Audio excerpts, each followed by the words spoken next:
think it's the best basketball he's played. And look, the guy's been great. And I've always loved Jaylen Brown because he really likes to play defense. He takes on that challenge.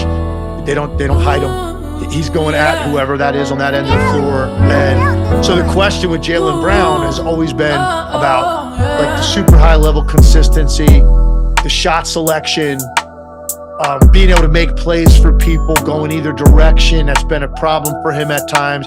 Having balance in his game with all three phases, four really, if you count post-ups, rim, catch and shoots, off the dribble stuff, like just balance there in his game. So he's making the right reads, counter moves to being guarded a certain way. Like these were the things and areas of growth that he needed to see at him. I think he's put it all together, JJ. I think it's all happening for him right now as we're watching him.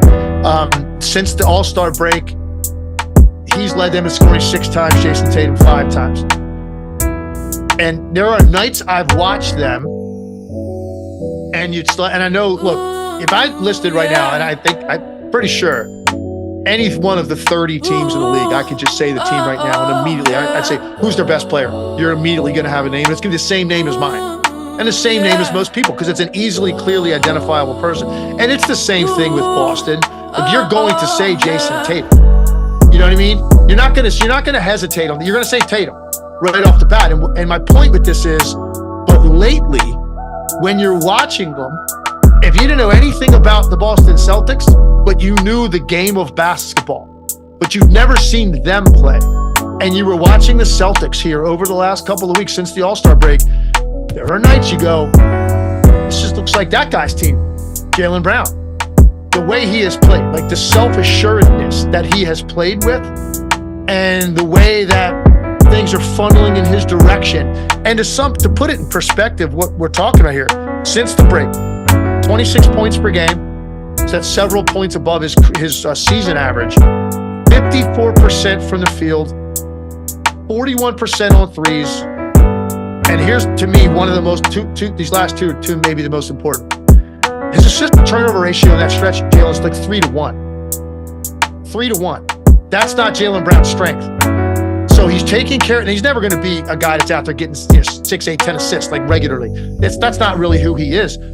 But there were a lot of nights where he'd get 3 assists and have 4 turnovers. 4 assists, 3 turnovers. Like that was like a typical stat line for him. He's almost 3-1 assist to turnover since the All-Star break. So like his decision making and where he's taking the ball is just so much better right now. It's clean. And then the last one, you remember the game against Denver that they lost in Denver. Now Denver, 2-0 against them on the year. 2 of the best games I've watched all season, those 2 matchups.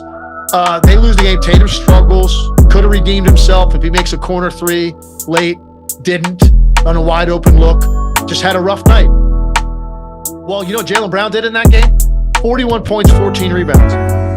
That's what Jaylen Brown did in this super high-level marquee game. Everybody's watching it. It's going to be scrutinized to the ends of the earth, knowing that Boston, they already lost once. They wanted this game. They come in there, and Jaylen Brown maybe has his best game of the year.